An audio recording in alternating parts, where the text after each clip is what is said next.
So ni yma heddi I dadarchuddio plac sy'n nodi fod Gorsaf Pantyffynnon wedi ennill Gwobr Treftadaeth genedlaethol i'r reilffyrdd. Mae fe'n dipyn o beth i'r orsaf yma, achos mae mor fach a I ennill wobr mor fawr hefyd.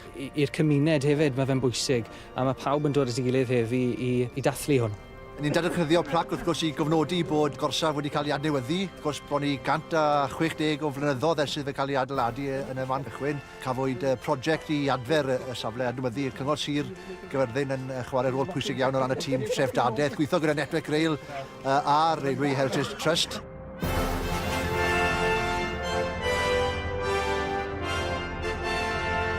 Dros y flynyddoedd ni wedi sylweddoli bod yr adeilad wedi dirwio o ryw fath a oedd angen ail-adeiladu a fel chi'n gweld heddi, mae'n ffantastig.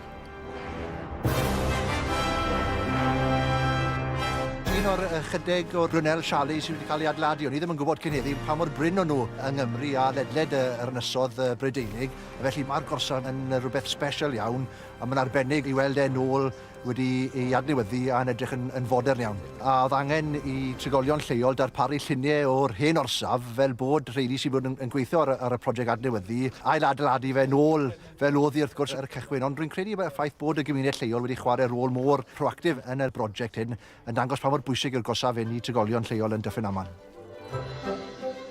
Mae'n hyfryd I weld y tu allan wedi cael ei wneud mor neis, a hefyd mae tu fewn wedi cael ei wneud I safon uchel hefyd. A mae stafell yno hefyd i'r pobl yn y gymdeithas sy'n defnyddio yn yr wythnos. Mae'r llinell y canolbarth wrth gwrs yn un o'r chydig llinellau nath ddim cwmpo i'r Beachings Acts. Mae'n holl bwysig wrth gwrs ar gyfer pobl sy'n teithio lawr I Llanelli neu Abertawe neu hyd yn oed yn bellach I Gaerdydd. Ond wrth gwrs yn y haf mae'n adnodd holl bwysig o ran twristiaeth. Mae'n gret heddi a nawr achos mae wedi cael ei ddiogelu ar gyfer y canrifoedd nesaf.